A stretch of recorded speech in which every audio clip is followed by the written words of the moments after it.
So imagine this, you just pick this mower up off the side of the road with the garbage. You get it home and get it running, and to be honest, it really wasn't that tough to fix. So what are you supposed to do with it now? You could obviously use it, but you already have a working lawnmower, so you don't need it. I guess there's just one thing left to do, and that's to sell it, but how do you know when it's ready to be sold? Well, that's a very loaded question to answer.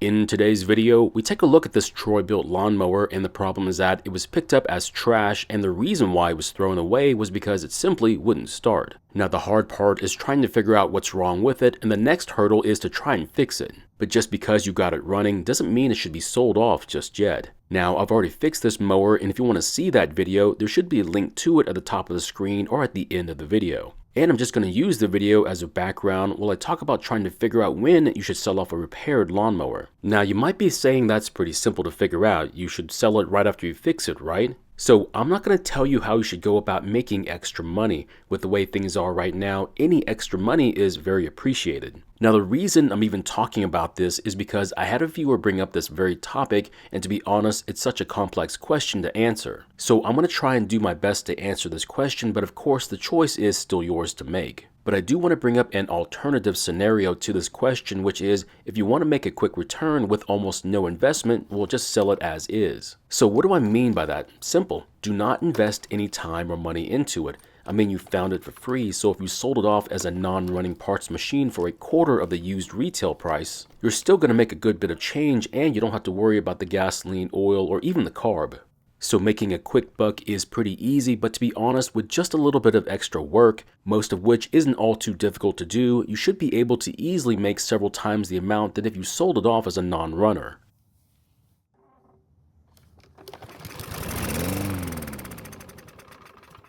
So how you go about fixing it is something I'm not going to get into. That way we can stay focused on what happens after you fix it. So here's the big question. How much are you going to ask for the mower once it's working again, below or above market value? The reason I'm asking is because you have no idea how many lawnmowers I've seen in the used market that look like hot garbage, and yet they were still asking top dollar for them. Not only that, but I've seen a handful that weren't even working, and they were still asking a lot of money for something that you're taking a huge risk on. So let's say you're trying to maximize your profit on the mower you just fixed up. The best bit of advice I have for anyone is to give that mower a good washing to get rid of any loose grass clippings and any dirt that might be on it. Just because it's a used lawnmower doesn't mean it has to look like one. Instead, try to make it look as new as possible. Of course, if you have enough time, I would even go so far as to do a little light detailing on the paint and plastics too. So why bother even doing this? Simple. Most consumers just want a running lawnmower, but when the first impression of it is that it looks better than its age, it's always a huge plus for them. They're going to think to themselves, hey, I thought I was buying a dirty used lawnmower, but this one looks to be fairly new, so I'm getting a great deal. Not to sound like a used car salesperson, but that's the reason why they have people to clean their cars, to make them a lot more presentable.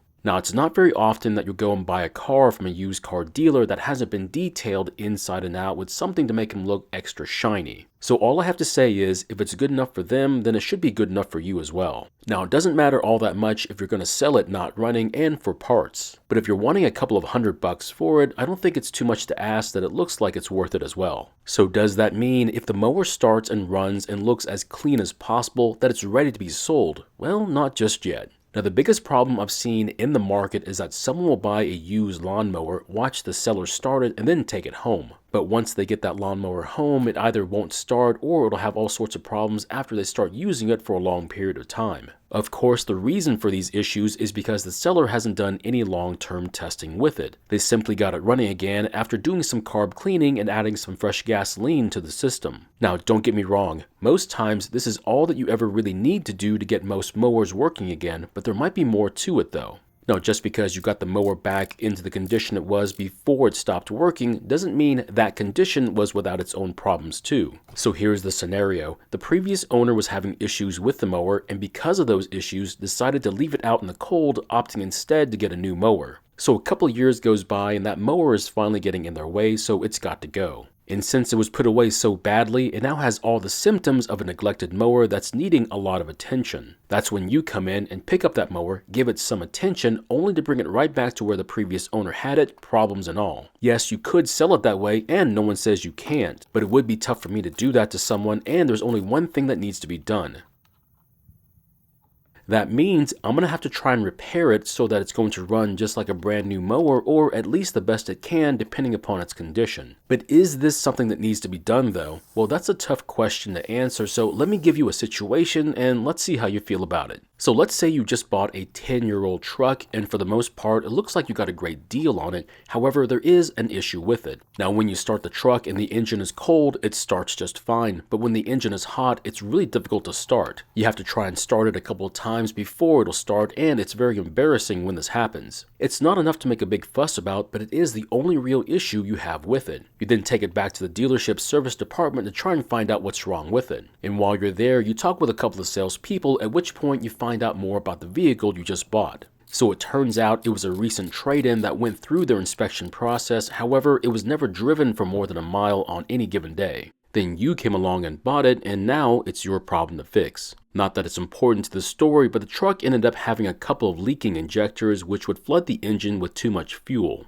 But by the time the engine was cold, the extra fuel would have evaporated away, and that's why it never had an issue starting when it was cold. Now, this situation could also happen to a lawnmower, but most times you would notice if the carb was leaking and flooding the engine. Fortunately, replacing a carb on a mower is a lot easier to do versus changing a couple of injectors depending upon what year the vehicle was. Basically, I would always recommend that you use the mower at least twice, and by that I mean not just starting it but cutting some grass with it. And if it starts, runs, and cuts and starts back up when the engine is hot, I'd say you're pretty much ready to sell it. This method is what I would use for about 95% of the mowers I've come across, so what's with the 5% that's left over then? So this is when things get a little weird or a bit overboard depending upon how you look at it. Now, if you've watched my videos before, you'll notice that I do some things that might seem a bit extra, and if you haven't, well, let me point them out to you. Now, the first thing that I like to do is to take the wheels off so I can clean the backside of the wheels. That way, not only is the front of the wheel clean, but if the backside is visible, it'll make it look even better. The next thing I'll do is to clean the axle or the bolt for the wheel and then apply some grease to it. This will make it a lot easier to use and possibly make what could be a heavy mower seem a bit more manageable. Now, some mowers can weigh well over 100 pounds, and if you add in some wheels that simply won't turn right, it'll make that mower feel closer to about 200 pounds. I don't know about you, but I don't feel like doing a lot of extra pushing when it's 100 degrees outside. The next bit I like to do is to lubricate all the pivoting points on the wheel adjusters, all the levers, and the cables. Now, some buyers might not even notice that extra attention, but they will certainly notice it if they try to adjust the height of the mower, only to find out that the adjuster is stuck in position. So am I going a bit too far then? Well, actually, according to the owner's manual, I don't think I've gone far enough. Now, most manuals are there to help you make sure that your machine will work the best it can for the longest time possible. Now, I know it seems like the machines are getting cheaper each and every year, but I think it's more of a response to owners who don't want to take care of their machines and would rather just buy a new one instead. Now, there's nothing wrong with going this route. However, you can't go this way and say they're selling you junk because you don't want to do your part to take care of it. For example, I don't know if you caught it or not, but the blade was on upside down on this particular machine. Not that I could prove it, but I could imagine that the previous owner was complaining about how bad the mower was cutting the grass, not realizing they had caused the problem to begin with. The same goes for engines that don't seem to last as long as the previous model. And yet again, it's because they never did what they were supposed to do, which is to check the oil on a regular basis. Now, as for this mower, I've probably gone just a little too far in making sure that it's going to run just like new. But I'm okay with it, and I'll feel a little bit better about my asking price as well.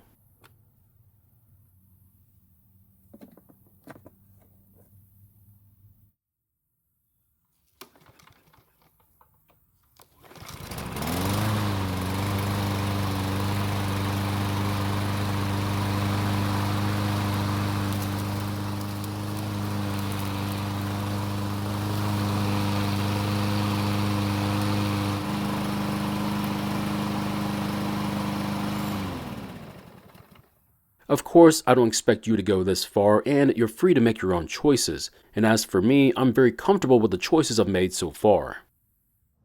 So my question is, how far do you go when fixing mowers to flip? And also, do you think I might be going a bit too far? Don't worry, I know I'm going a bit overboard, but I think it was well worth it. Thank you for watching. I really do appreciate your time here. Please feel free to ask me any questions about this project or about your own projects, and I hope to see you in the next video.